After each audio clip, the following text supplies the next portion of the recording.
Hey guys welcome back to my channel Delhi DSLR. Okay guys, ఈ video concept ఏంటంటే ఈ వినాయక చవితి సందర్భంగా మా చుట్టుపక్కల ఉన్నటువంటి ఏరియాలో స్పెషల్గా గణేష్ విగ్రహాలు ఎక్కడెక్కడ ఉన్నాయో నేనైతే ఈ వీడియోలో చూపించబోతున్నాను. నాకైతే ఒక గణేష్ విగ్రహం అయితే చాలా బాగా నచ్చింది. ముందెప్పుడు కూడా నేను అలాంటి గణేష్ విగ్రహాన్ని అయితే చూడలేదు. సో ఓకే, నాకైతే ఆ గణేష్ విగ్రహం చాలా బాగా నచ్చింది. వీడియో మొత్తం చూసాక మీకు ఏ గణేష్ విగ్రహం నచ్చిందో కామెంట్ అయితే చేసేయండి. గైస్ లేట్ చేయకుండా వీడియోలోకి అయితే వెళ్ళిపోదాం. Let's watch it. నేనైతే ఇలాంటి గణేష్ విగ్రహాన్ని అయితే ఎక్కడ ఎప్పుడు చూడలేదు. నాకైతే ఈ గణేష్ విగ్రహం ఫస్ట్ లుక్ లోనే చాలా బాగా నచ్చేసింది. ఈ గణేష్ విగ్రహాన్ని చూసాక గణపతి అంటే ఇలానే కదా ఉండాలి అనిపించింది. ఈ గణేష్ విగ్రహం వచ్చేసి శ్రీకాళహస్తిలోని శివుని ఆలయం పక్కనే అయితే ఉంది. ఫస్ట్ అయితే వీడియోని లాస్ట్ వరకు చూసి మీకే గణేష్ నచ్చాడో కామెంట్ చేయండి. ఈ గణేష్ అయితే 45 అడుగులతో లావుగా బొద్దుగా చాలా క్యూట్ గా ఉన్నాడు. నాకైతే ఈ గణేష్ ని ఎంత చూసినా ఇంకా చూద్దాం అనిపిస్తుంది. ఇక్కడ నుంచి అయితే పోబుద్ది కావడం లేదు. ఇక అన్ని విగ్రహాలు చూడాలంటే ఇక్కడ నుంచి బయలుదేరాలి కనుక మేమైతే ఇక్కడ నుంచి బయలుదేరుతున్నాము. ఇప్పుడు మనం చూస్తున్న విగ్రహం వచ్చేసి శ్రీకాళహస్తిలోని బేరువారి మండపం దగ్గర ఉన్నటువంటిది. ఈ గణేష్ విగ్రహం వచ్చేసి 50 అడుగుల ఎత్తుతో నెమలి వాహనంపై 4 చేతులతో అయితే ఉన్నాడు.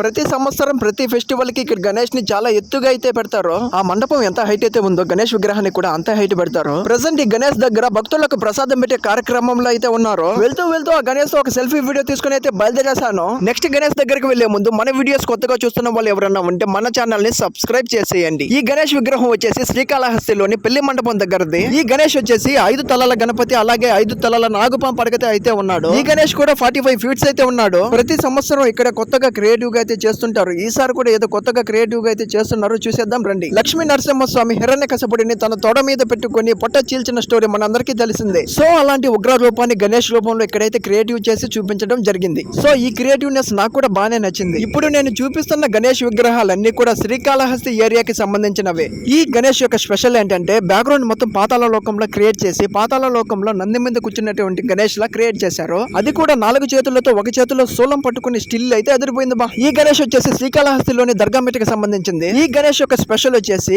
టాప్ టు బాటమ్ 7 కొండల వెంకటేశ్వరుని స్వరూపంతో అయితే నింపేశారు. చూడడానికి చాలా ఎత్తుగా కలగా అయితే ఉంది. దగ్గర 50 అడుగుల ఎత్తు అయితే ఉంది. అన్ని విగ్రహాలు చూసాక మీకు ఏ విగ్రహం నచ్చిందో తప్పకుండా కామెంట్ చేసేయండి. నేను ఈసారి గణేష్ విగ్రహాలన్నీ చూడాలని విగ్రహాలు అమ్మే ప్లేస్ కి అయితే వెళ్ళాను. అక్కడ నేను చాలా స్పెషల్ గా అనుకున్న గణేష్ విగ్రహం తిరిగి నాకు ఇక్కడ కనిపించేసరికి నేనైతే సర్ప్రైజ్ అయ్యాను. ఈసారి గణేష్ విగ్రహాలు అయితే నాకు చాలా బాగా నచ్చాయి. ఇప్పుడైతే మనం అడవిలో వినాయకుడు ఎలా ఉంటాడో చూసేద్దాం. వచ్చేసేయండి. చూసారు కదా, ఇదైతే చాలా క్రియేటివ్ గా చేశారు.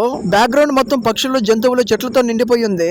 చెట్టుకు ఏలాడుతున్న పాముని ఉయ్యాలుగా చేసుకుని అందులో కూర్చుని వినాయకుడు ఫ్లూట్ అయితే వాయిస్తున్నాడు. ఇలాంటి క్రియేటివ్నెస్ గా చేయాలంటే కూడా చాలా కష్టపడి ఉంటారు. సో గైస్, మీకు ఇవన్నీ చూసాక మీకు ఏ విగ్రహం నచ్చిందో ఏ కాన్సెప్ట్ నచ్చిందో కామెంట్ అయితే చేసేయండి. అలాగే మన వీడియోకి ఒక లైక్ కొట్టి క్లోజ్ చేసేయండి.